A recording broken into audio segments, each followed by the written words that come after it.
একসময় বাংলাদেশে প্রচুর শকুনের আধিক্য ছিল এবং যার কারণে কিন্তু এই ধরনের মরে গেলে কোনো প্রাণী শকুন এসেই কিন্তু সেটা খেয়ে একেবারে পরিষ্কার করতে হবে। এবং শকুনকে কিন্তু প্রকৃতির ঝাড়ুদার বলা হয় এই কারণে যে সে কিন্তু যেখানে যতই মৃত বস্তু থাকুক না কেন সে খেয়ে একেবারে সাবার করে দেয়।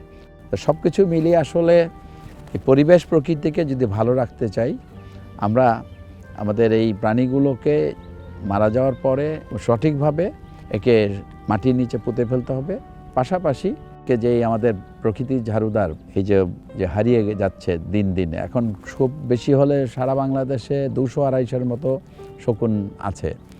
এদের বংশবৃদ্ধিতে সাহায্য করতে হবে এবং শকুনকে কখনোই যেন অবজ্ঞা না করি এবং শকুনের জন্য যে বড় বড় গাছ দরকার সেই গাছ যেন লাগাই আমরা, তাহলে হয়তো শকুনের সংখ্যাটা আবার হয়তো বাড়তে পারে।